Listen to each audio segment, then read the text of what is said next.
Hello, my name is Rihanna Binkley. I am the project manager for this oral history project, and I work with One Treasure Island, and this is Mark.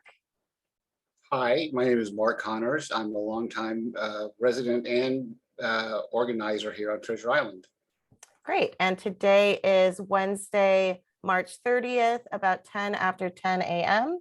And this is for the Treasured Stories, the Oral Histories of Treasure Island between 1997 to present. Okay, so let's get started with just going back to the beginning. So why don't you tell me your first time about coming to Treasure Island? Well, the first time I came to Treasure Island was when I was dating a guy who lived out here when it was a naval base. So I got to see what it was like in its heyday when all the buildings were still standing and functioning. And then after that, the next time I ever came was probably like 5 or 10 years later. And we just came out for a tour of the island to see, see what it was like. It was like that time it was starting to be decommissioned. And that's that. Okay, great. Take that out. Perfect. You're doing great. So when was the first time? So you came out here just a few times to visit. How did you end up living here? Well, my husband and I were tired of living in the city proper, and I met this young guy who was looking to have a roommate situation. But there were 3 of us, and finding an apartment in San Francisco for 3 people is really difficult and really expensive. And so they suggested that we come over here, and we hopped in the car and came to visit, and it was perfect. It had wide open spaces. It had geese. It had all sorts of amenities for the price. So we took a look at the apartments. And without even checking the bus schedule, I said, yes, let's move in. Of course, the 28 or the 20, I can't remember the number of the bus, but 108. The 108, yeah. We used to call it the 108 because people would get out of hand on the bus.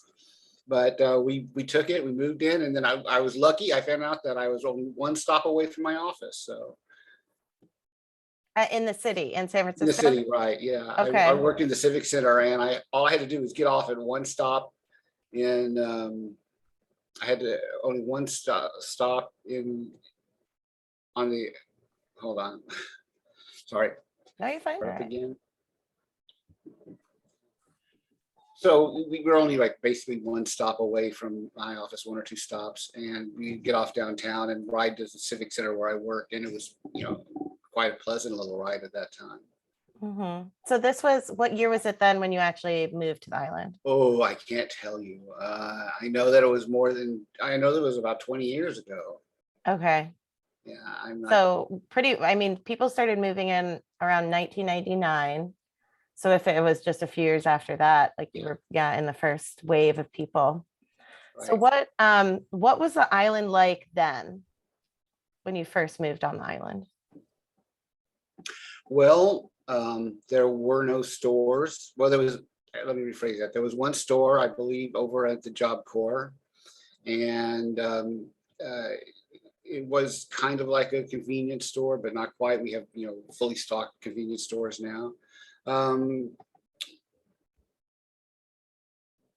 The island was probably as culturally diverse now as it was then. But we didn't have full trash service at the time. In other words, we would have to call and make a special arrangement to have something hauled away. Things have changed since then. We have regular island cleanups where items are donated to not the YMCA. What is it? Recology? Well, Recology would handle a lot of this stuff, but I can't remember the name of the.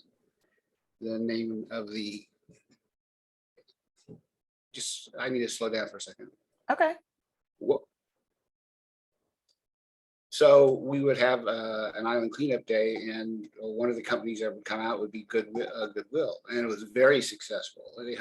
They turned out and took tons of material, and we would do that once a year. Now we can get stuff picked up on a more regular fashion. We don't go to Ecology, but we just go to our housing providers to do that. Okay. There really wasn't a lot to do per se on the island. The rugby teams and things like that kind of came a little bit later, but not too much later, and opened up their facilities. And they were inclusive of the island residents, but island residents just didn't take advantage of that because it wasn't in their interest, So I understand that. What did you have a sense of community out there that soon? No, not at first. It took me to get involved and ruffle a few feathers before I started to feel a sense of community. Because I'd get support for, going to City Hall or to TIDA board meetings and things like that to talk. But that wasn't, that the community wasn't really pushing that as much as the as good as the organizations did. Let's just keep going. You're doing great. Thanks. Yeah, for sure. See how it turns out when you print it.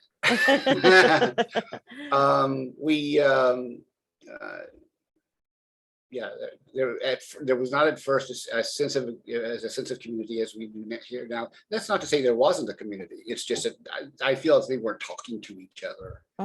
It took a number of years before people would actually start interacting with each other. And when I first came, there was another organization that had been started. It went into abeyance a couple of years after it was founded, and so we, the residents, kind of started to take the lead on that for a number of years. That was Treasure Island Community Association, I believe, TICA. I'm not sure if that's right or not, and Good Neighbors, which was a community organization out here. Right. So then, how did things start changing over the years? Like, what are some big differences that you noticed, whether in the community or the island? Communication is one of the most important things that we had. First of all, recognizing that we had the power to communicate, and that was a big deal. But we had developed a newsletter, notifications that we went out on a regular basis, presence at the different board members, things like that. One of the big things, one of the things that's important, let me just say this and get this off my chest. The power, accessibility to electricity is very difficult out here. The equipment that's out is old. They've been working on it for years, and we still have regular blackouts or brownouts. And the communication on these subjects has gotten better, but the problems still exist. So I'm thinking. I mean, I know it's a lot of time to kind of think of how things changed, and it's one of those things that might be so gradual that you don't realize it's changing until it's already changed, Can you hold on for 1 second? I think there you go.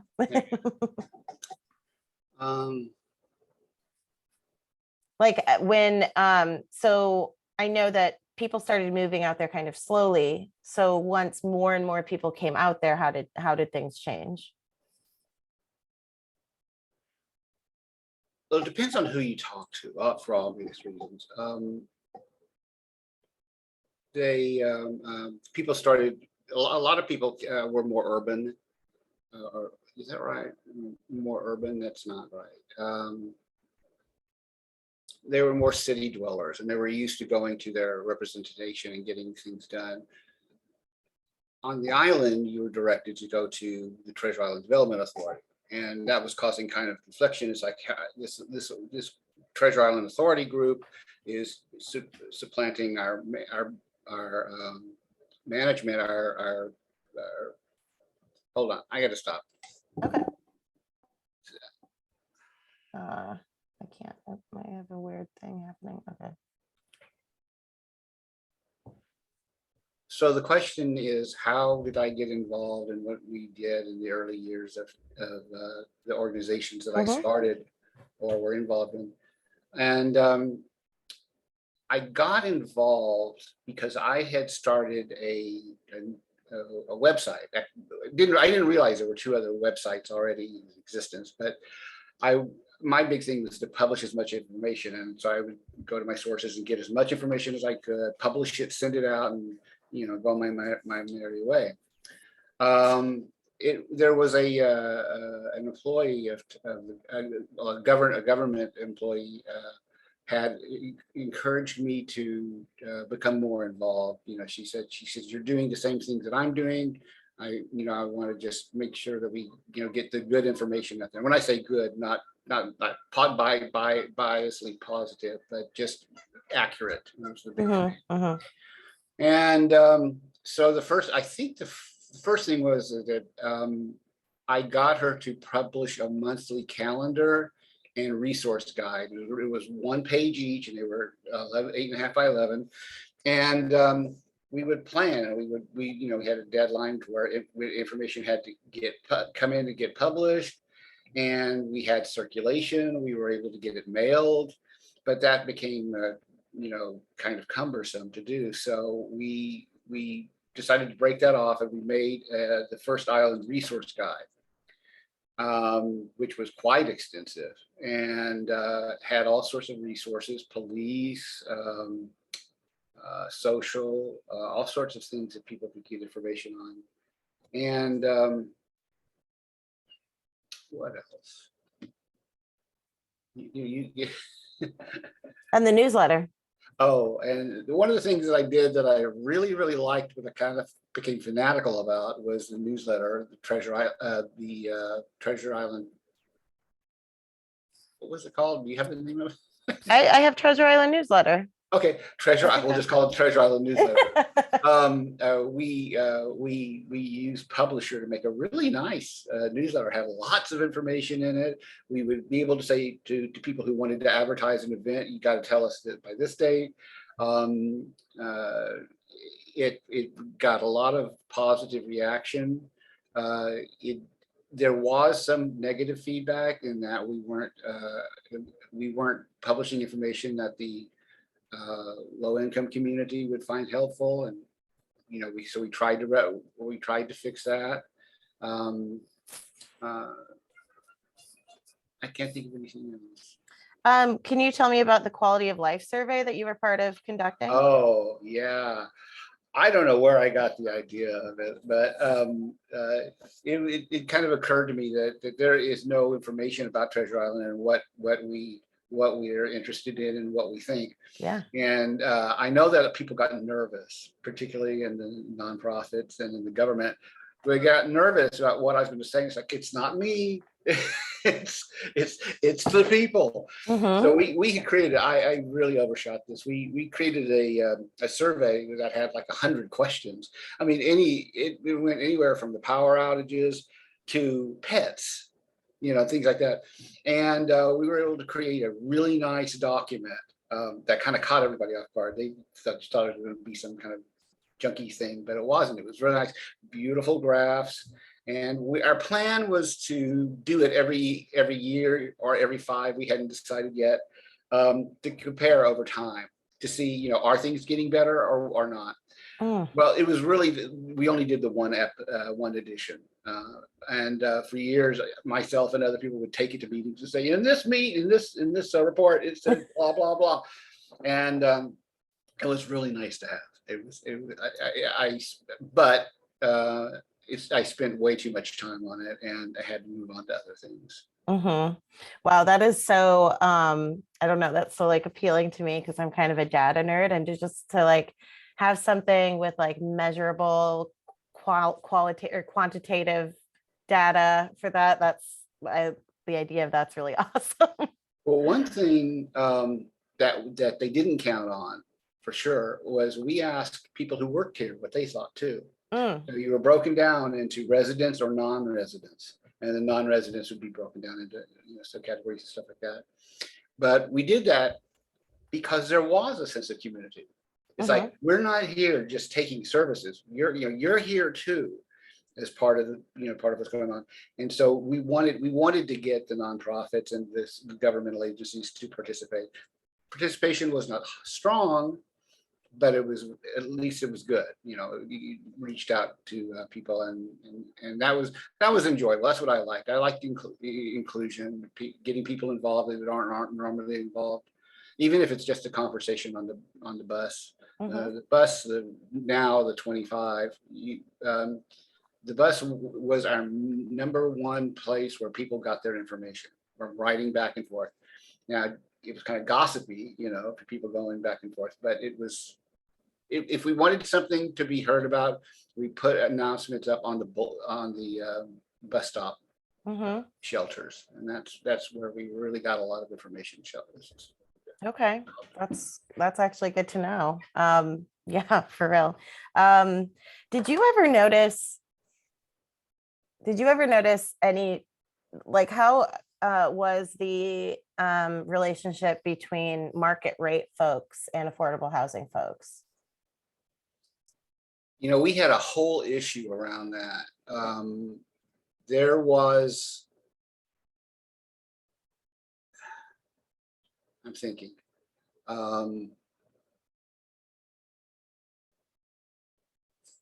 first of all, I doubt if you've ever been market rate. Our rents are too cheap to be market rate.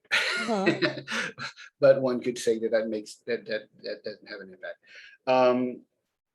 There were differences, because there were first of all, there was differences in the rules that people had. So the people who rented from the villages had one set of rules, and the nonprofits had a different set of rules. So your neighbor across the street or next door could do one thing, but if you were in another group, you couldn't do that thing. Well, I can't think of what they were right now, but they seemed all important at the time.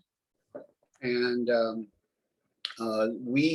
there was a term, I can't remember what the term was that we used. We decided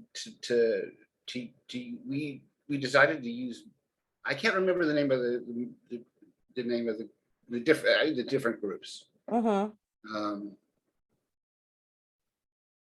But I do know that we decided that service provider, that housing providers, I need to get my mind around that. Maybe we can come back to that at another time. Okay. But like, yeah, I guess I'm just wondering if there was ever a time when it was a challenge to get both communities to see themselves as one, or if there was anything that brought them together, if there was a division. We can come back to that. Let's come back to that. That's a really important, really important subject. I'd like to have some time to think about that. Yeah, absolutely. So let's talk about the community watch that you actually founded. I didn't know about that either. So yeah, I was doing a lot of stuff. Yeah, you were. I love it. I mean, and that's something too. Let's start there. Like, what made you want to be so active in this community? Have you just always been like that? Not on a community level, I haven't, but with Treasure Island, it became an obsession. There was so many things that needed to be done, so many voices that need to be echoed out and heard, that I would see something and people would complain about something, but they wouldn't follow up on it. Yeah. And I always thought was, before we go, complaining to the city and stuff like that, we really need to do our best effort to, one, either try to solve the problem ourselves, or two, at least give them a kind of an analysis of what's going on and what our recommendations were. Very logical, partially successful during that time period.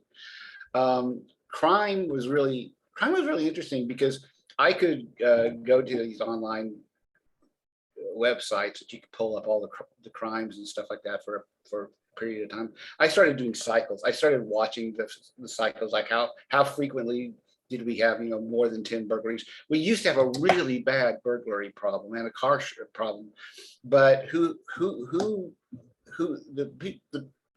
people who are having problems with car theft or streets that have problems with car theft problems might not have burglary, and vice versa. And we found differences in who was having it. The bottom was we needed to deal with the crime. Mhm. And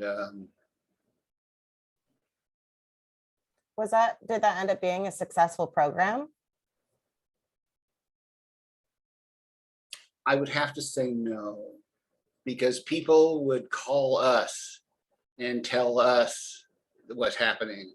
And that's not what we were about. We didn't want residents to call us as other residents. We want you to call the police. And when you see a crime happening, report it yourself. I see. And if it's if you're nervous about it or something like that, we can talk with you about it and stuff like that. But it was trying to get people involved. I mean, I joined the police cab. I see that. You were on there for 6 years, from Yes. 2011 to 2017. Yeah. And so that you joined that as part of your attempt at bettering crime on the island. And that part, working with the police cab, wasn't successful. We got an audience with the captain. Right. Well, there was a new captain every 6 months. It felt like they were going through a big rollout, but we got access to police statistical crimes, and we were able to plot those and point out, look, you guys, this street here has a high problem, and it's coming from this house because we know. And but that was not our purpose. It was to tell on people. Right. Ours was to discover what the problem is, and then let the community deal with it. Let the cops deal with it. Absolutely. So when you started Good Neighbors, the community group, when you founded the Island Watch, when you wanted to get people involved in island cleanups and community meetings, like how did you get others involved? Like, what was your strategy for getting involvement and doing outreach and making sure everyone knew what was going on and just kind of fostering that interest?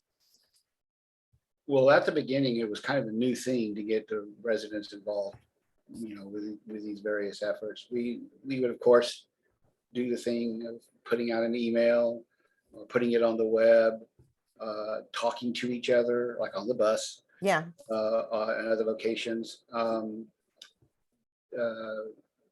We would pretty much do a bunch of hand pressing, hi, I'm Mark, blah, blah, blah. And we were able to talk people into getting out and, doing something. Don't you want to do this? We're all going to get together. We're going to pick up this stuff. Our first island cleanup was a disaster. I mean, it was great in that we had a lot of people involved and people helping, but we didn't figure out what we were going to do with all that garbage right off the bat. So it was, when I say it was a disaster, my back tells me it was, because it was so painful, and we swore we'd never do one of those again, but we did. But we just did it differently. Yes. Yeah. I led one last year in September, and it's so funny. That's not what you'd never think about, how the trash is, what's going to happen to all the garbage that gets picked up. And we had like 70 bags of trash or something, and yeah, it's a funny thing, those cleanups. Yeah, they tend to take a turn somewhere along the line, and the problem wasn't it was us. We were going door to door picking stuff up, as opposed to having them take it to a central location. Oh. And yeah, well, that was a learning lesson, and so all these things are learning lessons. People who want to become involved with the community, just get out there and start doing something. You don't have to ask permission to start a club. If somebody wants to do something, something I've been toying with lately, and toying is the word, is a 60s plus chat group on Zoom during the pandemic, and we did a little bit. Then life got ahead of us, and we're still planning on going back and relaunching it, because it was really neat to have people just coming together on the internet, and us taking care of ourselves, Hmm. talking to each other. We keep saying we're gonna start it back up again. I'm looking hopefully in a couple more months to do that. That's great. I remember hearing about that. And so you did do it successfully for a bit. A little bit, yeah. Okay. Yeah. And it's not because of anything the community did. It's basically I was overwhelmed, with what was going on and trying to clean off stuff off my plate so I could be more involved. Hmm. You know. Tell me about some of your time on the cab. My notes say that you have been an active member since 2009. So that's a long time. Yeah, I'm not the only one. It tends to be a for life position, it seems like. Hmm. Basically, there to get some sort of permit. I don't remember what it is now. Some sort of permit that the island needed. That they had to have a certain number of residents be board members of the CAB. And we held a totally legal election. I don't know why I said it that way. But we did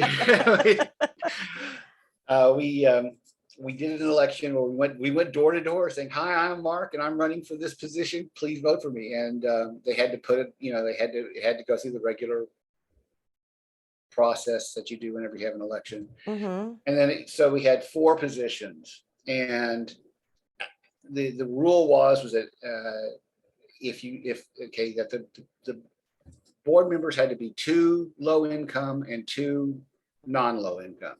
Hmm. Okay. So you can be low, you don't have to be low income to get it, but we did it.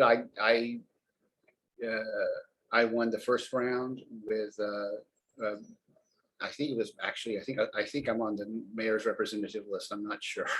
It's been so long, but okay, I'm drowning there. Okay. Okay. So when myself and other cab members, or new resident cab members, came on board, we got put into a little room where they told us what the rules were, about talking outside of the group, and or getting together. A group of cab members can't get together necessarily and talk about stuff. It had to be part of the online. It had to be part of the discussion that was published. So that was a bit problematic, because there was so much information, so much had been done on the island and by the current cab that or by the original cab, that we had the learning curve was high, it was steep. I mean, you're dealing with anything from what color flowers to get, to the latest technique in garbage removal, and all this kind of stuff that was really beyond my pay grade in my regular job. But we got, the idea is that when you join the board, you're pretty much joining it for an extended period of time. But that's it. Yeah. Okay. Okay. What would you tell someone who has never heard of or been to Treasure Island? Well, we're a very large redevelopment that's going on at $6 billion plus. There have been concerns in the past regarding pesticides and things like that. Or I don't want to say that.